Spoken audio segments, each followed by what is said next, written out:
যে টমেটোগুলো আমরা বাজার থেকে ক্রয় করে এনে বীজ ফেলে চারা তৈরি করেছিলাম, তার প্রথম প্রতিস্থাপন কি করে করবেন, কিভাবে মাটি প্রস্তুত করবেন, তার সমস্ত কিছু আপনাদের দেখিয়েছিলাম। আজকের ডেটে এসে গাছগুলো অনেকটা বড় হয়েছে, গাছে চাপান সারের প্রয়োজন রয়েছে এবং তার সঙ্গে সঙ্গে গাছে বেশ কিছু সাপোর্টের প্রয়োজন রয়েছে আর বেশ কিছু পরিচর্যা এখন প্রয়োজন রয়েছে। আর এই পরিচর্যার উপর নির্ভর করে আপনার গাছে বুশ কতটা বাড়বে, কি পরিমাণ ফলন হবে, তার সমস্তটাই কিন্তু নির্ভর করে এই চাপান সারটির উপরে। তো প্রথম কথা হচ্ছে যেটা সবার প্রথমে আপনি আপনার ছাদ বাগানে যে সমস্ত জায়গায় গাছগুলিকে রেখেছিলেন সেই জায়গায় যদি বৃষ্টির জল পড়ে থাকে তাহলে কিন্তু গাছের টানা বৃষ্টিতে কিন্তু এই টমেটো গাছের সমস্যা দেখা দিতে পারে। আর যদি শেডে থাকে তাহলে তেমন কোনো সমস্যা দেখা দেবে না। আর যারা লাগিয়েছেন টমেটো গাছ তাদের কিন্তু এখন এই পরিচর্যাটা করতে হয়, যারা লাগাননি তারাও দেখে রাখুন এবং তারা আরও ডেল্টে গিয়ে লাগান, তাদের কোনো অসুবিধা নেই। এই সময় এসে যখন গাছের বয়স ঠিক 15 থেকে 21 দিনের মাথায় চলে এসছে তখন গাছে আপনাকে সবার প্রথমে যেটা করতে হবে সেটা নিড়ানি দিতে হবে। সবার প্রথমে টবের মাটিটিকে সুন্দরভাবে আগলা করতে হবে। আর আগলা করার জন্য যে জিনিসটি দিয়ে করবেন সেটা সবসময় টব ঘেঁষে মাটির নিচে ঢুকিয়ে মাটিটিকে উল্টে দেবেন। এটা আপনাকে করতে হবে। এটা আপনার করার পরে তার ভেতরে জন্মে থাকা যত আগাছাগুলি রয়েছে সেই আগাছাগুলি থেকে বেছে বেছে সমস্ত আগাছাগুলিকে আলাদা করে দেবেন। এবার টবের মাটিটিকে সুন্দরভাবে নিড়ে নেওয়া হয়ে গেল। এবার আমাদের প্রয়োজন রয়েছে গাছে খাবার। এই টমেটো গাছ যেহেতু আমরা আগেও বলেছিলাম এটা সম্পূর্ণরূপে অর্গানিকভাবে আমরা করব, তার জন্য এখানে আমাদের বেশ কিছু খাবারের প্রয়োজন রয়েছে। আর এই খাবারটি আমাদের ব্যবহার করবো প্রত্যেকটা গাছের জন্য 2 চামচ করে আপনার ভার্মি কম্পোস্ট ব্যবহার করবেন, 1 চামচ হাড় গুঁড়ো, 1 চামচ শিংকুচি, 1 চামচ নিমখোল। এটা আপনারা প্রত্যেকটা গাছের জন্য আপনারা গোড়ায় ব্যবহার করবেন প্রথম স্টেজে। তার সঙ্গে যদি আপনারা পারেন এই খাবারের সঙ্গে অন্তত 1 চামচের 4 ভাগের 1 ভাগ একটু হলুদ ব্যবহার করুন। আর যদি দারচিনির গুঁড়ো থাকে তাহলে আপনারা দারচিনির গুঁড়ো এখানে ব্যবহার করতে পারেন। তাতে কি হয়, গাছের মাটির ফাঙ্গালটা নষ্ট হয় এবং দারচিনিও খুব ভালো অ্যান্টিফাঙ্গাল হিসেবে কাজ করে। আর যদি আপনার কাছে নিম তেল থাকে বা নিম অয়েল থাকে বা তেমন কোনো কিছু না থাকে তাহলে ব্যবহার করার প্রয়োজন নেই। আর যদি থাকে তাহলে সেটা একটু এই মাটির সঙ্গে বা গাছের গোড়ায় জলে গুলে এনে ব্যবহার করতে পারেন। তাতে কি হয়, এই বর্ষাকাল আসলে যেটা হয় মাটিতে কেঁচো জন্মায়, অনেক সময় খারাপ ব্যাকটেরিয়াগুলি জন্মায়, তার সঙ্গে সঙ্গে ফাঙ্গালের জন্ম হয়। এই সমস্ত কিছুকে নষ্ট করার জন্য এটা সম্পূর্ণ অর্গানিকভাবে এই পদ্ধতিগুলি অ্যাপ্লাই করা হয়। এবার গাছে যখন আপনারা ছিটিয়ে দেবেন এই সারগুলি দিয়ে দেওয়ার পরে অবশ্যই আপনাকে গাছের মাটির সঙ্গে খুব ভালোভাবে মিশিয়ে দেবে। আমি যে সারটি প্রয়োগ করা হলো এর আগে আমি দেখিয়েছিলাম আপনাদের যে আমি কীভাবে সার তৈরি করে প্যাকেটের মধ্যে বেঁধে রেখে সেই সারটা আমি ব্যবহার করি, ঠিক ওই সারটি আমি এখানে ব্যবহার করলাম। তার জন্য আপনাদের আর রেশিওটা দেখাতে পারলাম না কি করে, আপনাদের জাস্ট বলে দিলাম সেভাবে আপনারা ব্যবহার করবেন। এবার সার প্রয়োগের পরে যে বিষয়টি থাকে সেটা হচ্ছে গাছের সাপোর্ট। অবশ্যই এই সময় গাছের সাপোর্টটা অত্যন্ত গুরুত্বপূর্ণ, কারণ এই সময় যদি আপনি গাছের সাপোর্ট না দেন তাহলে গাছের গ্রোথ কিন্তু থমকে যাবে, কারণ গাছ বুঝতে পারবে যে আমি এর থেকে বেশি বাড়লে আমি পড়ে যেতে পারি। তাই গাছ অবশ্যই তার গ্রোথটাকে থামিয়ে দেবে এবং গাছ একটা জায়গায় স্টিক হয়ে দাঁড়িয়ে থাকবে।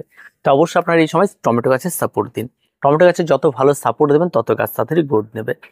এবার এই সাপোর্টটি আপনারা বাঁশের বাতায় দিতে পারেন, আপনার যদি কোনো জায়গা থেকে সেখানে যদি আপনারা বেঁধে দিতে পারেন সেটা দিতে পারেন। যে কোনো রকমভাবে মূলত কথা হচ্ছে যেটা সেটা হচ্ছে সাপোর্টটা লাগবেই। এবার এই সাপোর্টটা দেওয়ার পরে আপনাকে যেটা করতে হবে সেটা হচ্ছে পিঞ্চিং। গাছের উচ্চতা আপনারা হাত দিয়ে ভাই মেপে দেখবেন, যদি দেখা যায় যে তার থেকে বেশি হয়েছে তাহলে অবশ্যই আপনার মাথাটিকে ভেঙে দিন। আর এই সময় যদি মাথা ভাঙেন বা যে কোনো সময় আপনারা যখনই কাজ করেন প্রথমে একবার যদি মাথা ভাঙেন তাহলে সেখান থেকে প্রচুর ব্রাঞ্চ ছাড়বে। আর ব্রাঞ্চ যদি ছাড়ে সেখান থেকে ফুলের সংখ্যা ডাল বেশি হবে আর ফুল প্রচুর পরিমাণ পাবেন, ফলনটা অবশ্যই অটোমেটিকলি বাড়বে। তার জন্য অবশ্যই পিঞ্চিংটি প্রয়োজন রয়েছে, তবে এই পিঞ্চিংটি একবার করলেই যথেষ্ট, বারবার করার কোনো প্রয়োজন নেই। এবার আসি গাছে বিভিন্ন রকম রোগ, যেহেতু আমরা সম্পূর্ণ অর্গানিকভাবে করছি তাই আমরা সম্পূর্ণ চেষ্টা করবো যে অর্গানিকভাবে এই সমস্ত রোগগুলিকে নিরাময় করার। তার জন্য আপনার যেটা প্রয়োজন হবে সেটা হচ্ছে আপনার এই গাছে যেটা দেখবেন এই সময় এসে গাছের মাথা কুঁকড়ে যাওয়া একটা সমস্যা দেখা দেবে, যেটা লঙ্কা গাছে যেমন দেখা যায় টমেটো গাছেও দেখা দেবে এই সময় এসে।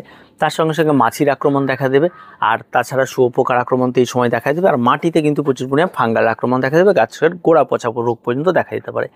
এই সমস্ত কিছুতে বাঁচার জন্য যদি গাছের উপরে পেস্টের আক্রমণ হয়, আপনার কাছে যদি নিম তেল থাকে তাহলে অবশ্যই আপনার নিম তেল স্প্রে করতে পারেন। যদি নিম তেল না থাকে তাহলে আমাদের দেখবেন চ্যানেলে ভিডিওতে শর্টসে দেওয়া আছে নিম তেল কী করে প্রস্তুত করবেন, সেটা আপনারা দেখে নিতে পারেন। আর তার সঙ্গে সঙ্গে আপনাদের বাড়িতে যদি থাকে তামাক পাতা সেটাকে আপনারা ফুটিয়ে নিয়ে গাছে ঠান্ডা করে গাছের পাতায় স্প্রে করুন, সেটা অত্যন্ত ভালো কাজ করে।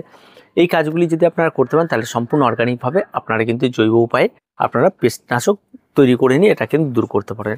এবার যখন মাটির বিষয়টি আসে তখন অবশ্যই মাটিতে আপনারা হলুদ নিন 1 চামচের 4 ভাগের 1 ভাগ, এবং তার মধ্যে খুব সামান্য পরিমাণ দারচিনি যেটা থাকে সেই দারচিনির ডাস্ট করা গুঁড়ো নিন। এই দুটোকে মিশিয়ে নিন, ভালো করে মিশিয়ে গাছের গোড়ায় ঢেলে দিন। এতে আপনার কী হবে, মাটিতে থাকে যে সমস্ত কেঁচোগুলি রয়েছে সেগুলি মারা যাবে। বর্ষাকালে এটা কমন একটা ব্যাপার হয়ে থাকে, যদি পিঁপড়ে হয় সেগুলি মারা যাবে। বা সেগুলি আর ধরবে না। তার সঙ্গে সঙ্গে যে দারচিনি আপনারা ব্যবহার করলেন সেটা কিন্তু খুব ভালো একটা অ্যান্টিফাঙ্গাল হিসেবে কাজ করে, যেটা গাছের গোড়া পচা রোগ সেটাকে আটকে দেয়, মাটিতে থাকা নিমাটোল সেটাকে ধ্বংস করে দেয়। এই সমস্ত অনেকগুলি কাজ কিন্তু এরা করে থাকে। তার ফলে কি গাছ অনেকটা সুস্থ সবলভাবে বেড়ে উঠতে পারে। এবার সর্বশেষ যে বিষয়টি বলবো সেটা হচ্ছে সূর্যালোক। গাছ আপনি যতই ভালো খাবার দিন, যতই ভালো পরিচর্যা করুন, যদি সূর্যালোক সঠিকভাবে না লাগে তাহলে কিন্তু কোনোদিনই গাছ ভালো হবে না। এই টমেটো গাছের জন্য যেটা সবচেয়ে প্রয়োজন, দিনে অন্তত সারা দিন রোদ লাগে এমন একটি জায়গা সবচেয়ে গুরুত্বপূর্ণ। সেরকম জায়গায় যদি আপনি বাঁচতে পারেন আর এই ধরনের যদি খাবার আপনি প্রয়োগ করতে পারেন তাহলে আপনার কাছে সর্বোচ্চ ফলন আপনি পাবেন।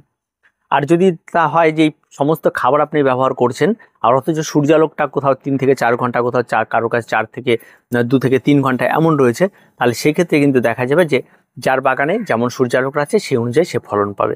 যার বেশি লাগছে সে বেশি ফলন পাবে, যার মিডিয়াম লাগছে সে মিডিয়াম ফলন পাবে, যার কম লাগছে সে কম ফলন পাবে। তবে প্রত্যেকের বাগানে কিন্তু টমেটো হবে এবং প্রত্যেকে কিন্তু খেতে পারবে। হবে না এমনটা বিষয় নয়, হবে, কম হবে। এবার আসি সর্বশেষ যে বিষয়টা, সেটা হচ্ছে অবশ্যই জল দেওয়া। এই সমস্ত গাছগুলিতে জল দেওয়ার ক্ষেত্রে অবশ্যই আপনাকে খেয়াল রেখে জল দিতে হবে, যেটা যে সীমিত জল দিতে হবে, প্রতিদিন গাছে জল দিতে হবে এবং গাছের গোড়া যেন একেবারে শুকিয়ে গাছ যেন ঝিমিয়ে না যায় এই বিষয়টার দিকে অবশ্যই নজর রাখতে হবে। যদি গাছ ঝিমিয়ে যাবে কোনো কারণে, যদি টমেটো গাছে একবার জলটা হবে ঝিমিয়ে যায়, তাহলে সেই গাছ কিন্তু আর সোজা করাটা ভীষণ মুশকিল এবং তার কোমর ভেঙে যায় এবং পরবর্তী কিন্তু গাছটা আর হয় না। তাই অবশ্যই আপনারা এই বিষয়টা খেয়াল রাখবেন, কারণ টমেটো গাছের যে কাণ্ডটি রয়েছে সেই কাণ্ডের ভেতর দিয়ে থাকে অনেক ছোট ছোট পাইপের মতো সরু সরু পাইপ থাকে। সেই পাইপগুলো একবার ভেঙে যদি পড়ে যায়, পরবর্তী সেই পাইপগুলো সোজা হয়ে আর কিন্তু সেখান থেকে যেতে পারে না। ফলে কি হয়, নিচে থেকে যে জলটা বের হয় সেই জলটা উপরের দিকে আর উঠতে পারে না, বাধাপ্রাপ্ত হয়, পরবর্তীতে গাছটি উপরের থেকে নষ্ট হয়ে যায়। তো অবশ্যই জলটা আপনার প্রতিদিন দেবেন, বুঝে শুনে যাবেন। আবার অতিরিক্ত জল হলে কিন্তু বর্ষাকাল, সেটা মুশকিল। আর যারা অন্তত অক্টোবর মাসে 15 তারিখের পর থেকে লাগাবেন একদম সেফ এবং তাদের বৃষ্টির জন্য সম্ভাবনাটা না থাকে সেমন দেখে লাগান। যারা নভেম্বর লাগাবেন তারাও আরও সেফ। আর আমি যেই সময়টা লাগিয়েছি তার কারণ একটা, আমি নভেম্বর থেকে আমরা ফল পাওয়া শুরু করবো, একটু আর্লি খাওয়ার চেষ্টা করছি। আর আর্লি খাওয়ার চেষ্টা করলে একটু রিস্কই নিতে হয়। তো আপনারা যদি রিস্ক না নিতে চান না নিন, আর যারা করতে চান পরবর্তীতে তারা আমাদের প্রত্যেকটা ভিডিও দেখুন। এই পদ্ধতিতে আগামীতে শীতে করুন, আপনারা দেখবেন আপনাদের প্রচুর গাছে প্রচুর টমেটো ধরবে। তার কিছু বলা নেই, এই ছোট্ট টিপসটি এখন আপনাদের করতে হবে। আর পরবর্তীতে গাছে যখন ফুল আসবে তখন কি পরিচর্যা রয়েছে সেটা আমাদের পরবর্তী পরিচর্যা।